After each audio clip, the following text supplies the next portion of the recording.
지금 이 영상을 클릭하신 여러분 가운데 혹시 이런 분들이 계신가요? 아침에 눈 뜨자마자 통장 잔액부터 확인하시는 분, 카드 결제 문자가 올 때마다 심장이 내려앉는 분, 밤마다 이불 속에서 계산기를 두드리시는 분, 기도는 매일 하는데 상황은 점점 더 나빠지는 것 같은 분. 여러분, 잠시만 멈춰 보겠습니다. 지금 바로 좋아요 버튼을 눌러주시고 구독과 알림 설정까지 부탁드립니다. 왜냐하면 오늘 제가 나누는 이 말씀은 단순히 위로의 메시지가 아니라 실제로 사람들의 재정 상황을 바꾼 검증된 기도의 원리이기 때문입니다. 그리고 영상 끝까지 보시면 제가 여러분께 특별한 기도문을 드릴 겁니다. 그러니 끝까지 함께 해주십시오. 댓글로도 여러분의 기도 제목을 남겨주세요. 제가 직접 읽고 기도하겠습니다. 바로 어제 오후였습니다. 40대 중반의 한 집사님이 상담실 문을 열고 들어오셨습니다. 눈이 퉁퉁 부어 있었고 손에는 빨간 봉투들이 여러 장 들려 있었습니다. 집사님은 의자에 앉자마자 이렇게 말씀하셨어요. 목사님, 이번 달도 못 넘길 것 같습니다. 저는 조용히 물었습니다. 어떻게 되신 건가요? 집사님은 떨리는 목소리로 말씀하셨습니다. 신앙생활 17년 했습니다. 11조 한 번도 안 빠뜨렸고요. 새벽 기도도 빠지지 않았어요. 헌금도 정성껏 드렸습니다. 그런데 사업이 망했습니다. 집도 경매 넘어갔습니다. 아이들 학원비도 못 내고 있어요. 목사님, 대체 제가 뭘 잘못한 겁니까? 하나님은 왜 저를 이렇게 버려두시는 겁니까? 여러분, 혹시 이 집사님의 고백이 남의 이야기처럼 들리지 않으신가요? 제가 그 집사님께 조심스럽게 물었습니다. 집사님, 지금까지 어떤 기도를 하셨나요? 집사님은 눈물을 닦으며 대답하셨습니다. 하나님, 제발 돈 좀 주세요. 하나님, 제발 이 빚을 갚게 해주세요. 하나님, 제발 사업을 회복시켜 주세요. 매일 이렇게 기도했습니다. 그런데 아무 일도 일어나지 않았어요.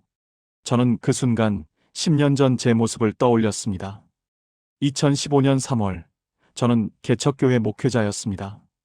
한 달 사례비 38만 원. 아내와 두 아이를 먹여 살려야 했습니다. 그런데 그해 봄, 큰아이가 갑자기 쓰러졌습니다. 응급실로 달려갔고 의사는 말했습니다. 수술이 필요합니다. 예상 비용은 450만 원입니다. 그날 밤, 저는 병원 계단에 주저앉아 울었습니다. 통장 잔액 17만 원. 카드 한도는 이미 다 찼습니다. 하나님, 제가 뭘 잘못했습니까? 제가 목회를 포기해야 합니까? 그때 제 기도는 완전히 잘못되어 있었습니다. 그날 밤 새벽 3시, 잠을 이루지 못하고 있을 때 갑자기 한 말씀이 떠올랐습니다. 열왕기상 17장 12절. 내게 떡이 없고 다만 통에 가루 한 움큼과 병에 기름 조금뿐이라. 사렙다 과부의 고백이었습니다. 그 순간 저는 깨달았습니다. 내가 지금까지 했던 기도는 달라는 기도였구나. 하나님, 돈 주세요. 하나님, 기적 일으켜 주세요. 하나님, 빨리 해결해 주세요. 그런데 사렙다 과부는 완전히 다른 기도를 했습니다. 저는 아무것도 없습니다. 하지만 하나님께서는 모든 것을 가지고 계십니다. 그날 새벽, 저는 무릎을 꿇었습니다. 그리고 17년 신앙생활에서 처음으로 이렇게 고백했습니다.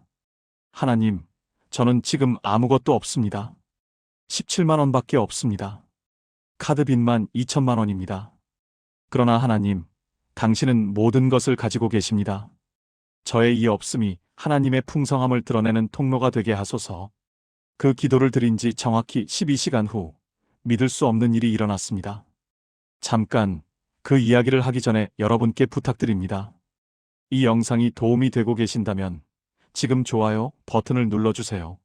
그리고 여러분의 기도 제목을 댓글로 남겨주시면 제가 직접 기도하겠습니다. 그날 오후 3시 낯선 번호로 전화가 왔습니다. 목사님, 저 기억하시나요? 18년 전 군대 후임 김민수입니다. 18년 전 제가 군대에서 전도했던 후임이었습니다. 그 후로 한 번도 연락이 없었습니다. 목사님, 어젯밤에 꿈을 꿨어요. 목사님이 울고 계시는데 하나님이 저한테 말씀하시는 거예요. 내가 가서 도와라라고요. 목사님, 혹시 지금 어려우신 일 있으세요? 저는 울면서 상황을 설명했습니다. 다음 날 아침 그 후임은 500만 원을 들고 찾아왔습니다. 목사님, 이거 쓰세요. 갚으실 생각하지 마시고요. 제가 하나님께 받은 은혜에 비하면 이건 아무것도 아닙니다. 그날 저는 깨달았습니다. 하나님은 우리가 없음을 고백할 때 비로소 일하기 시작하신다. 왜 그럴까요? 우리에게 무언가 있다고 생각할 때 우리는 하나님보다 그것을 더 의지하기 때문입니다. 하지만 우리에게 아무것도 없을 때 오직 하나님만 바라볼 수밖에 없습니다. 그때가 바로 하나님이 일하시는 때입니다. 사랑하는 여러분, 열왕기상 17장을 다시 읽어봅시다. 엘리야는 3년 반 동안 가뭄이 계속되는 이스라엘을 떠나 사렙다로 갑니다. 그런데 왜 하필 사렙다일까요? 사렙다는 시돈 지역입니다. 이방 땅입니다. 바알을 섬기는 곳입니다. 하나님은 왜 선지자 엘리야를 이스라엘의 부자가 아닌 이방 땅의 가난한 과부에게 보내셨을까요? 여기에 엄청난 진리가 숨어 있습니다. 하나님은 재산이 많은 사람을 찾으시는 게 아니라 하나님만 바라보는 사람을 찾으십니다. 부자는 자신의 재산을 의지합니다. 그러나 가난한 과부는 오직 하나님만 의지할 수밖에 없습니다. 사렙다 과부를 보십시오. 나는 떡이 없고 다만 통에 가루 한 움큼과 병에 기름 조금뿐입니다. 내가 지금 나무 2개를 주워다가 나와 내 아들을 위하여 음식을 만들어 먹고 그 후에는 죽으리라. 이것은 절망의 고백이 아닙니다. 이것은 정직의 고백입니다. 저는 아무것도 없습니다. 바로 이 고백이 하나님의 기적을 여는 열쇠였습니다. 작년에 상담했던 한 청년의 이야기입니다. 28세 청년이었는데 대학 졸업 후 취업이 안 되어 아르바이트로 생활하고 있었습니다. 학자금 대출 3천만 원, 생활비 대출 1천만 원, 합계 4천만 원의 빚이 있었습니다. 그 청년은 매일 이렇게 기도했다고 합니다. 하나님, 좋은 회사에 취직시켜 주세요. 연봉 5천만 원만 주세요. 그러면 빚을 갚고 신앙생활 잘하겠습니다. 그런데 6개월이 지나도 아무 일도 일어나지 않았습니다. 그 청년이 저를 찾아왔을 때 저는 이렇게 물었습니다. 자네, 지금 손에 뭐가 있나? 아무것도 없습니다. 맞아. 자네는 지금 아무것도 없어. 그런데 그게 바로 출발점이야. 저는 그 청년에게 기도문을 바꾸라고 했습니다. 하나님, 저는 지금 아무것도 없습니다. 능력도 없고 학벌도 없고 돈도 없습니다. 그러나 하나님께서는 모든 것을 가지고 계십니다. 저의 이 없음을 통해 하나님의 영광을 드러내소서. 하나님께서 저를 어떻게 쓰시든 그것이 저의 기쁨입니다. 3개월 후 그 청년이 다시 찾아왔습니다. 얼굴이 완전히 달라져 있었습니다. 목사님 믿어지세요? 제가 대기업에 합격했습니다. 그런데 더 놀라운 건 제가 떨어질 줄 알았던 회사예요. 면접 때도 떨어졌다고 생각했는데 합격 통보가 왔어요. 인사 담당자가 그러는데 제 스펙은 사실 부족했대요. 그런데 면접관들이 만장일치로 이 청년은 뭔가 다르다고 했답니다. 사랑하는 여러분, 여러분의 없음은 저주가 아닙니다. 그것은 하나님이 일하실 기회입니다. 오늘 이 기도를 함께 드려봅시다. 하나님, 저는 지금 아무것도 없습니다. 돈도 없고 방법도 없고 희망도 보이지 않습니다. 그러나 하나님, 당신은 모든 것을 가지고 계십니다. 당신은 무에서 유를 창조하시는 분이십니다. 저의 이 없음이 하나님의 풍성함을 드러내는 통로가 되게 하소서. 예수님의 이름으로 기도합니다. 아멘. 이 기도를 들으셨다면 댓글에 아멘이라고 남겨주세요. 여러분의 고백이 다른 사람들에게도 힘이 될 것입니다. 이제 열왕기상 17장 13절을 봅시다. 엘리야가 사렙다 과부에게 말합니다. 두려워하지 말고 가서 내 말대로 하되 먼저 그것으로 나를 위하여 작은 떡 1개를 만들어 내게로 가져오고 그 후에 너와 내 아들을 위하여 만들라. 여러분, 이게 말이 됩니까? 마지막 한 끼 남은 밀가루를 먼저 선지자에게 주라고요? 아들은 굶어 죽게 생겼는데 먼저 남에게 주라고요? 이것은 완전히 비상식적입니다. 논리적으로 말이 안 됩니다. 그런데 바로 여기에 하나님의 경제 원리가 있습니다. 우리의 논리는 이렇습니다. 조금 여유가 생기면 헌금하겠습니다. 빚부터 갚고 11조 드리겠습니다. 사업이 잘 되면 감사 헌금 드리겠습니다. 그러나 하나님의 논리는 정반대입니다. 먼저 나를 신뢰하라.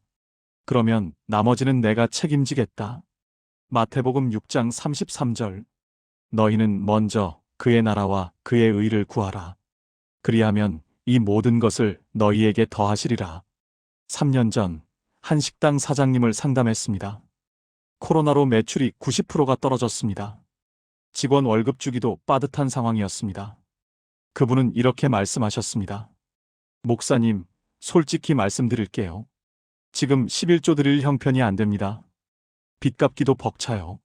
일단 상황 좀 나아지면 밀린 11조 다 드리겠습니다. 저는 그분께 조심스럽게 물었습니다. 사장님, 지금 가장 두려운 게 뭡니까? 망하는 겁니다. 이대로 가다간 6개월 안에 문 닫을 것 같아요. 그렇다면 사장님, 이미 망할 상황이시잖아요. 그렇다면 하나님께 도박을 걸어보시는 게 어떨까요? 도박이요? 네, 하나님께 도박을 거세요. 먼저 11조를 드리고 나머지는 하나님께 맡기세요. 어차피 사장님 방법으로는 안 되는 거잖아요.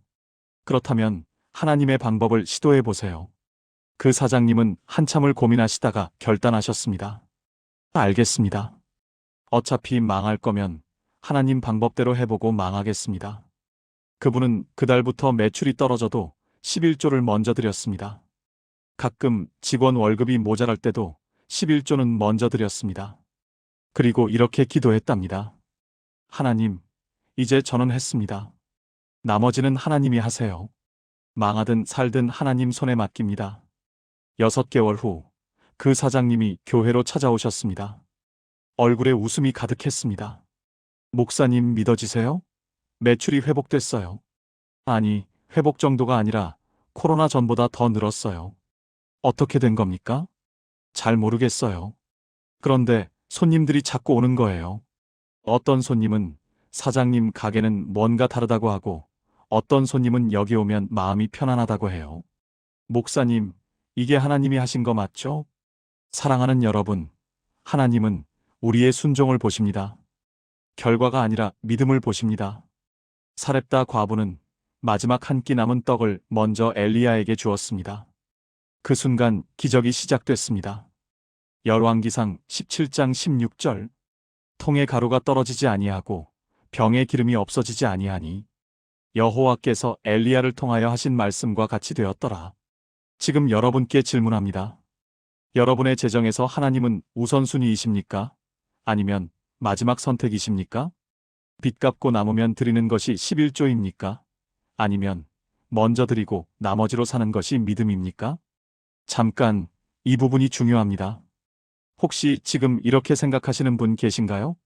목사님, 그게 말처럼 쉽나요? 지금 당장 월세도 밀렸는데 11조부터 드리라고요? 그 마음 충분히 이해합니다. 그래서 제가 다음 부분에서 더 구체적인 방법을 알려드리겠습니다. 이 영상이 도움이 되신다면 지금 좋아요 버튼 눌러주시고 끝까지 함께 해주세요. 데살로니가전서 5장 18절. 범사에 감사하라. 이것이 그리스도 예수 안에서 너희를 향하신 하나님의 뜻이니라. 범사에 감사하라. 모든 일에 감사하라는 말입니다. 그런데 여러분, 빚 독촉 전화 받으면서 감사할 수 있습니까? 통장 잔액 마이너스 보면서 감사할 수 있습니까? 솔직히 말하면 불가능해 보입니다. 그런데 바로 여기에 재정 돌파의 비밀이 있습니다. 감사는 상황이 좋아져서 하는 것이 아닙니다. 감사는 상황과 상관없이 하는 믿음의 선언입니다. 왜냐하면 감사는 하나님을 신뢰한다는 고백이기 때문입니다. 하나님, 지금은 이해되지 않지만 당신의 계획을 믿습니다. 지금은 보이지 않지만 당신이 반드시 길을 만드실 줄 믿습니다. 2년 전 한 집사님이 폐암 사기 진단을 받았습니다. 의사는 말했습니다. 6개월 시한부입니다. 게다가 그 집사님은 자영업을 하시는데 그때 사업도 망해가고 있었습니다. 빚은 8천만 원. 건강은 무너졌고 재정도 무너졌습니다. 그날 밤 그 집사님은 병원 옥상에서 울며 기도했다고 합니다.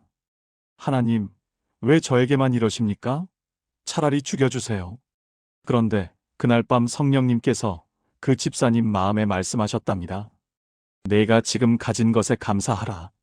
제가 뭘 가졌습니까? 병과 빚뿐인데요. 너는 아직 숨 쉬고 있지 않느냐? 너는 아직 기도할 수 있지 않느냐? 너는 아직 내 이름을 부를 수 있지 않느냐? 그 순간 집사님은 깨달았습니다. 맞다. 나는 아직 살아있다. 나는 아직 하나님을 예배할 수 있다. 그날부터 집사님은 매일 아침 이렇게 기도했답니다.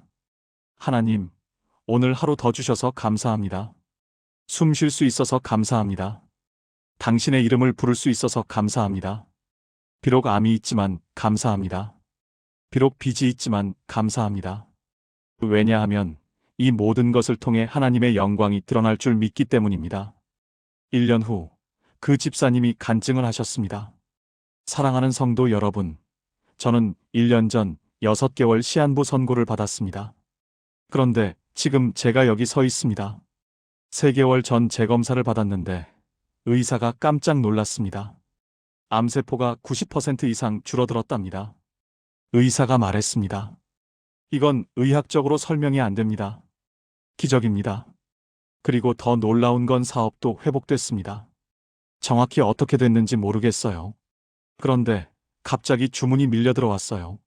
그동안 끊겼던 거래처들이 다시 연락을 해왔고 새로운 거래처들도 생겼습니다. 1년 만에 빚 8천만 원을 다 갚았습니다. 사랑하는 여러분, 감사는 마법이 아닙니다. 그러나 감사는 하나님이 일하시는 통로입니다. 왜 그럴까요?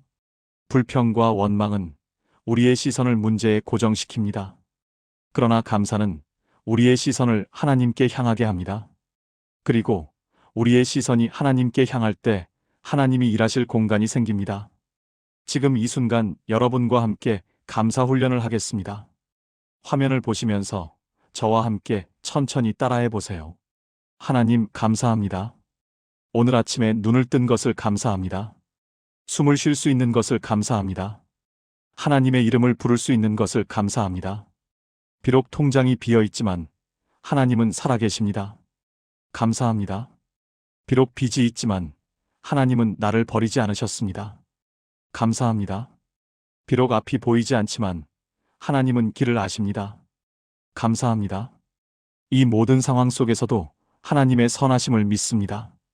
감사합니다. 예수님의 이름으로 기도합니다. 아멘. 이 기도를 들으셨다면 댓글에 감사합니다라고 남겨주세요. 사랑하는 여러분, 우리는 종종 기도를 감정에 의존합니다. 오늘은 기도가 잘 되는 것 같아요. 오늘은 하나님이 들으시는 것 같아요. 그러나 진짜 기도는 느낌이 아니라 말씀에 기반합니다. 하나님의 약속을 입으로 선포하는 것, 그것이 진짜 기도입니다. 제가 가장 사랑하는 말씀 중 하나입니다. 빌립보서 4장 19절. 나의 하나님이 그리스도 예수 안에서 영광 가운데 그 풍성한 대로 너희 모든 쓸 것을 채우시리라. 이 말씀을 그냥 읽기만 하지 마십시오. 이 말씀을 매일 입으로 선포하십시오. 왜 입으로 선포해야 할까요? 로마서 10장 17절. 믿음은 들음에서 나며 들음은 그리스도의 말씀으로 말미암았느니라. 우리가 하나님의 말씀을 입으로 선포할 때 우리의 귀가 그것을 듣습니다. 그리고 우리의 믿음이 그 말씀을 통해 강해집니다. 1년 전 50대 가장이 저를 찾아왔습니다. 30년 다니던 회사에서 명예퇴직을 당했습니다. 퇴직금은 빚 갚는데 다 썼고 재취업은 안 되고 대학생 2자녀의 등록금은 다음 달에 내야 하는 상황이었습니다. 목사님, 저는 이제 끝난 것 같습니다. 50대는 어디서도 안 뽑아줘요. 저는 그분께 한 가지 숙제를 드렸습니다. 집사님, 앞으로 30일 동안 매일 아침 저녁으로 빌립보서 4장 19절을 10번씩 선포하십시오. 느낌이 어떻든 상황이 어떻든 무조건 선포하세요. 30일 후 그분이 다시 찾아왔습니다. 목사님, 신기한 일이 일어났습니다. 무슨 일이요? 처음 2주는 아무 변화가 없었어요. 그냥 기계적으로 말씀만 선포했습니다. 그런데 3주째 되던 날 갑자기 마음에 평안이 찾아왔어요. 아, 하나님이 정말 채우시겠구나. 이런 확신이 생기는 거예요. 그리고 어제 20년 전 알고 지내던 사장님한테서 전화가 왔습니다. 집사님, 우리 회사 오셔서 일 좀 도와주실 수 있어요? 정직원으로요. 목사님, 이게 하나님이 하신 거 맞죠? 지금 저와 함께 빌립보서 4장 19절을 선포해 봅시다. 화면을 보시면서 큰 소리로 함께 따라하세요. 나의 하나님이 그리스도 예수 안에서 영광 가운데 그 풍성한 대로 우리 가정의 모든 쓸 것을 채우시리라. 다시 한번. 나의 하나님이 그리스도 예수 안에서 영광 가운데 그 풍성한 대로 우리 가정의 모든 쓸 것을 채우시리라. 마지막 한 번 더. 나의 하나님이 그리스도 예수 안에서 영광 가운데 그 풍성한 대로 우리 가정의 모든 쓸 것을 채우시리라. 아멘. 오늘부터 여러분께 숙제를 드립니다. 매일 아침 일어나자마자 빌립보서 4장 19절을 10번 선포하세요. 매일 밤 자기 전에 빌립보서 4장 19절을 10번 선포하세요. 느낌이 어떻든 상황이 어떻든 30일 동안 계속하세요. 그리고 30일 후 댓글로 간증을 남겨주세요. 여러분이 이 실천을 하시겠다면 댓글에 실천합니다라고 남겨주세요. 사랑하는 여러분, 하나님은 우리보다 늦게 오시는 것 같지만 결코 늦지 않으십니다. 하나님은 항상 가장 정확한 타이밍에 일하십니다. 그런데 문제는 그 타이밍이 우리 생각과 다르다는 것입니다. 아브라함을 보십시오. 하나님이 아들을 주시겠다고 약속하셨습니다. 그런데 얼마나 기다렸습니까? 25년입니다. 75세에 약속을 받았는데 100세에 이삭을 낳았습니다. 25년 동안 아브라함은 무엇을 했을까요? 기다렸습니다. 인내했습니다. 믿음을 지켰습니다. 인내는 단순히 참는 것이 아닙니다. 인내는 하나님의 타이밍을 신뢰하는 것입니다. 하나님, 제 시간표가 아니라 당신의 시간표대로 하소서. 이것이 진짜 인내입니다. 5년 전 한 부부가 교회에 등록했습니다. 둘 다 사업을 하는데 그때 사업이 완전히 망했습니다. 빚만 2억이 넘었습니다. 그 부부는 매주 새벽 기도회에 나와 똑같은 기도를 했습니다. 하나님, 이 빚을 갚게 해주세요. 하나님, 사업을 회복시켜 주세요. 1년이 지나도 아무 일도 일어나지 않았습니다. 2년이 지나도 상황은 그대로였습니다. 3년째도 4년째도 변화가 없었습니다. 4년째 되던 해, 그 부부가 저를 찾아왔습니다. 목사님, 우리 이제 포기하려고요. 4년 동안 기도했는데 아무것도 안 바뀌었어요. 하나님은 우리 기도를 안 들으시는 것 같아요. 저는 그 부부에게 물었습니다. 그동안 하나님이 정말 아무것도 안 하셨나요? 네, 아무것도 아닙니다. 하나님은 지난 4년 동안 여러분을 훈련시키셨습니다. 4년 전 여러분은 돈이 있을 때 교만했습니다. 하나님보다 돈을 더 의지했습니다. 그러나 지금 여러분은 오직 하나님만 바라보고 있습니다. 그것이 바로 하나님이 하신 일입니다. 그리고 정확히 5년째 되던 해 믿을 수 없는 일이 일어났습니다. 그 부부가 10년 전에 투자했다가 완전히 잊고 있던 부동산이 재개발 지역에 포함됐습니다. 보상금이 나왔는데 정확히 2억 3천만 원이었습니다. 빈 2억을 갚고도 3천만 원이 남았습니다. 그 부부는 교회에 와서 눈물로 간증했습니다. 5년이 걸렸지만 하나님은 한 번도 우리를 잊으신 적이 없었습니다. 지금 여러분 중에 이렇게 생각하시는 분 계신가요? 저는 이미 3년을 기다렸어요. 5년을 기도했어요. 그런데 아무 변화가 없어요. 포기하지 마십시오. 하나님의 약속은 반드시 이루어집니다. 다만 그 타이밍이 우리 생각과 다를 뿐입니다. 하박국 2장 3절. 이 묵시는 정한 때가 있나니 그 종말이 속히 이르겠고 결코 거짓되지 아니하리라. 비록 더딜지라도 기다리라. 지체되지 않고 반드시 응하리라. 인내하는 사람에게 하나님은 두 가지를 주십니다. 첫째, 성숙을 주십니다. 기다리는 동안 우리는 자랍니다. 둘째, 최선을 주십니다. 하나님은 우리에게 좋은 것이 아니라 가장 좋은 것을 주십니다. 그래서 기다리게 하시는 것입니다. 야고보서 1장 5절. 너희 중에 누구든지 지혜가 부족하거든 모든 사람에게 후히 주시고 꾸짖지 아니하시는 하나님께 구하라. 그리하면 주시리라. 사랑하는 여러분, 하나님은 때로 돈을 먼저 주시지 않고 지혜를 먼저 주십니다. 왜 그럴까요? 돈은 한 번 쓰면 끝입니다. 그러나 지혜는 평생 사용할 수 있기 때문입니다. 솔로몬을 보십시오. 하나님이 물으셨습니다. 내가 무엇을 원하느냐? 솔로몬은 답했습니다. 지혜를 주소서. 그러자 하나님이 말씀하셨습니다. 내가 부와 영광을 구하지 않고 지혜를 구했으니 내가 지혜뿐 아니라 부와 영광도 주리라.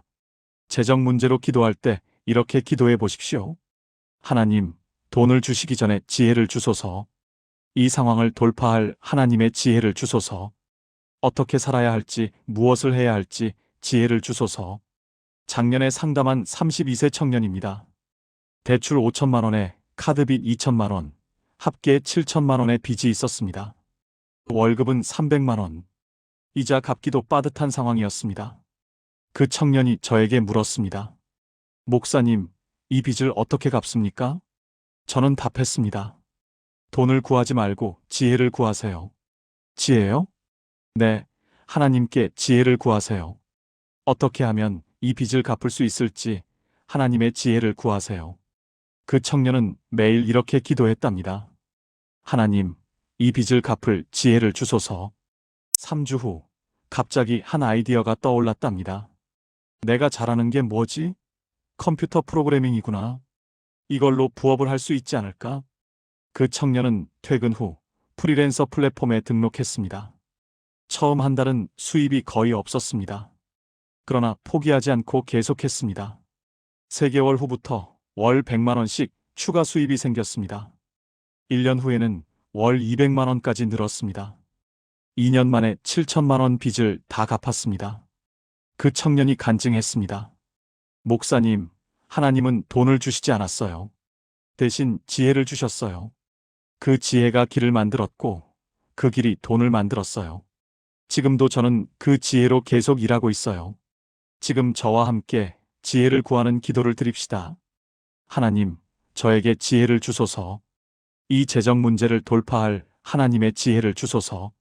어떻게 살아야 할지, 무엇을 해야 할지, 어디로 가야 할지 지혜를 주소서.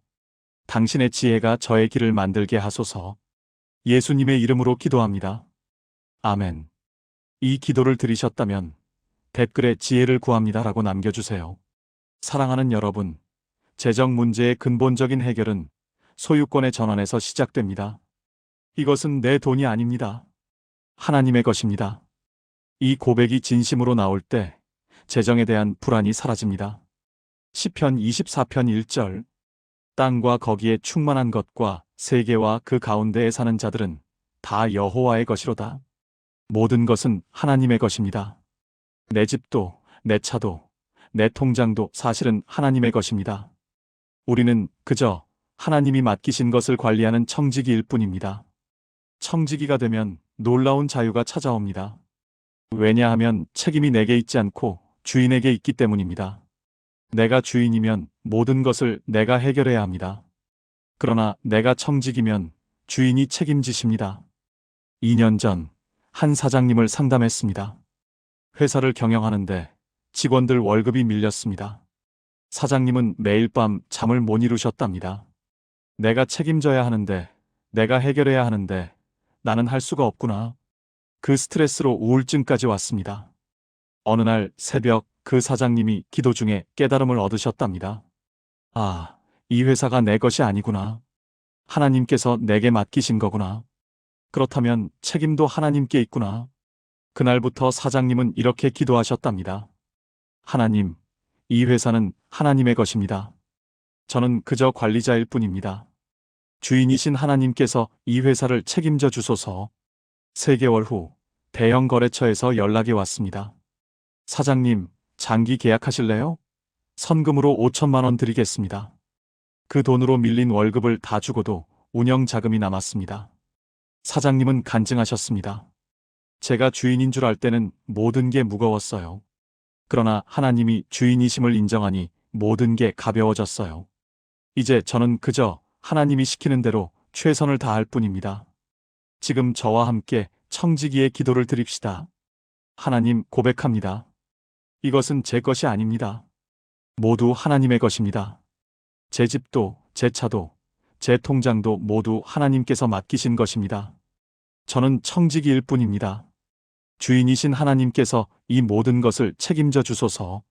저는 그저 하나님이 원하시는 대로 관리하겠습니다. 예수님의 이름으로 기도합니다. 아멘. 누가복음 16장 10절.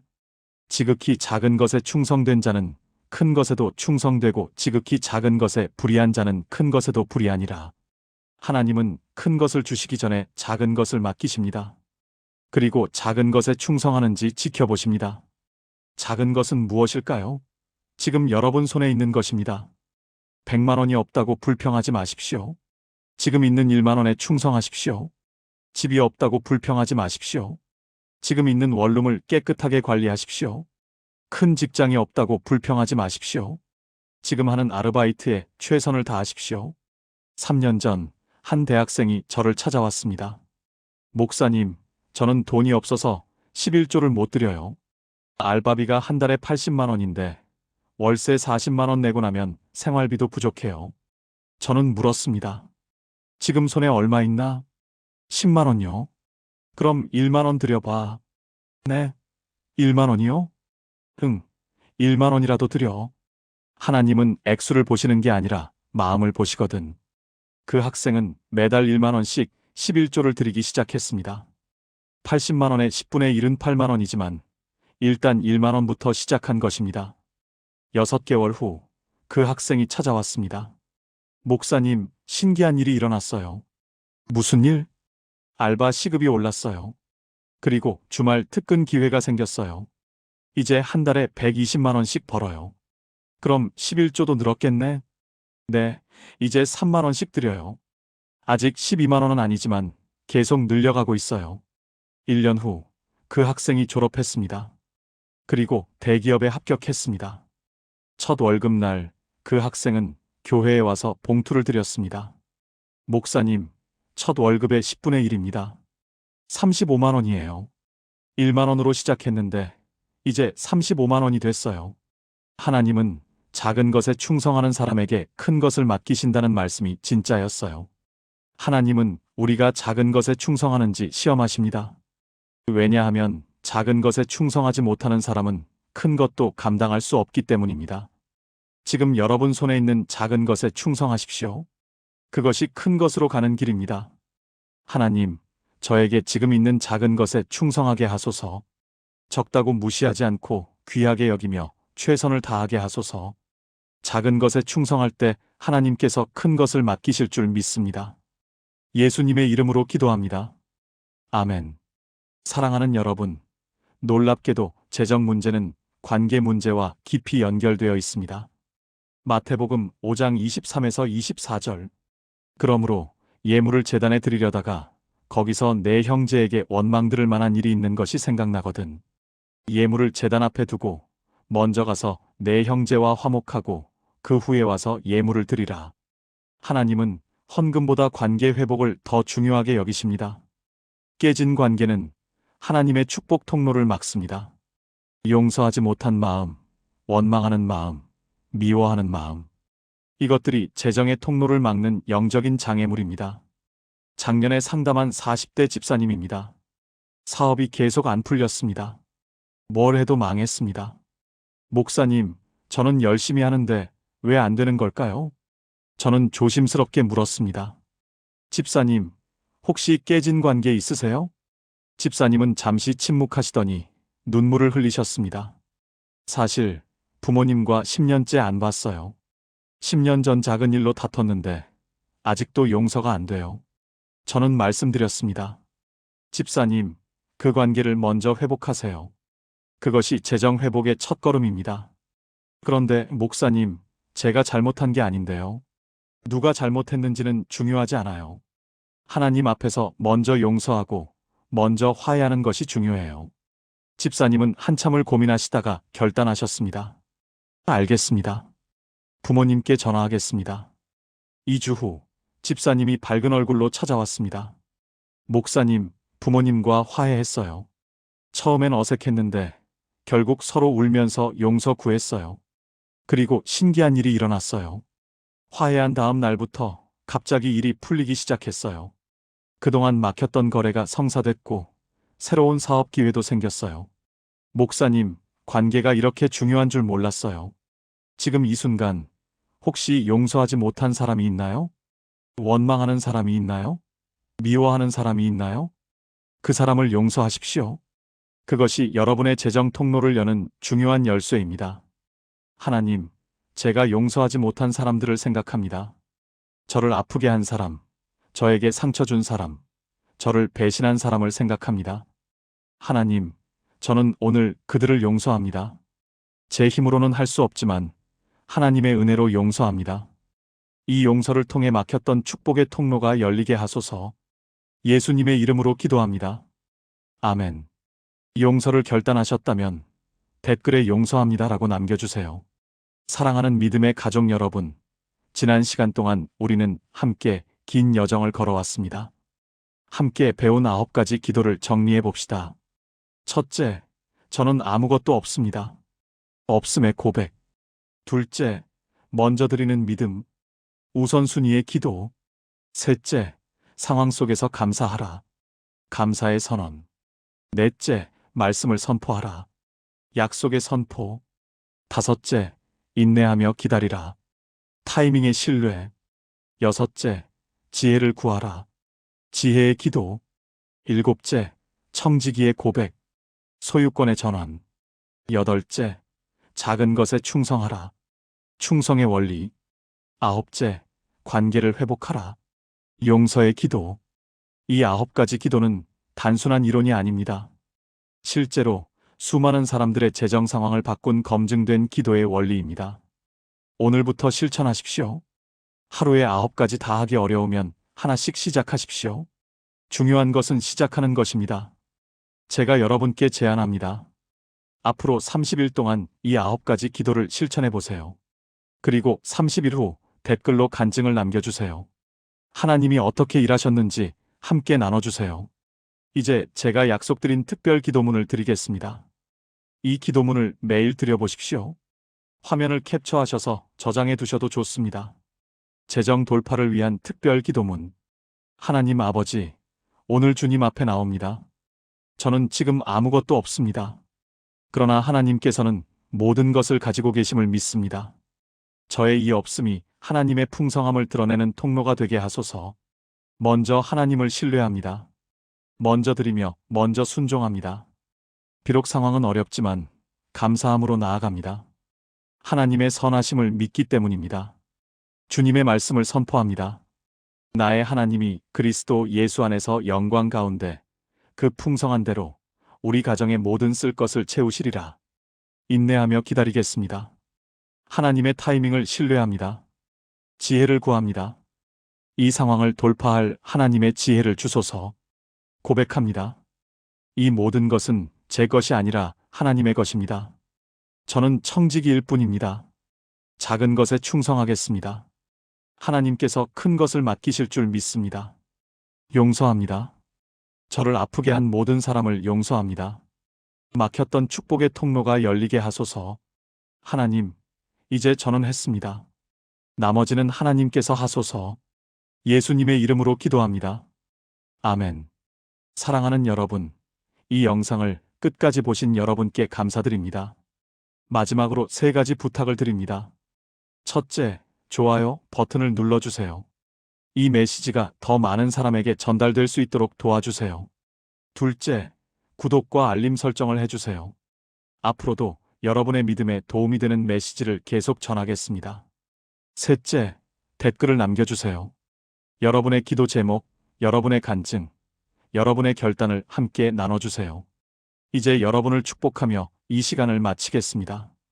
여호와는 내게 복을 주시고 너를 지키시기를 원하며 여호와는 그의 얼굴을 내게 비추사 은혜 베푸시기를 원하며 여호와는 그 얼굴을 내게로 향하여 드사 평강 주시기를 원하노라.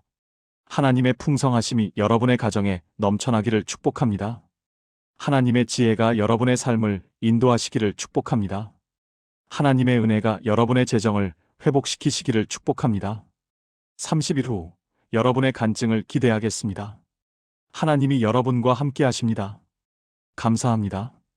다음 영상에서 만나요.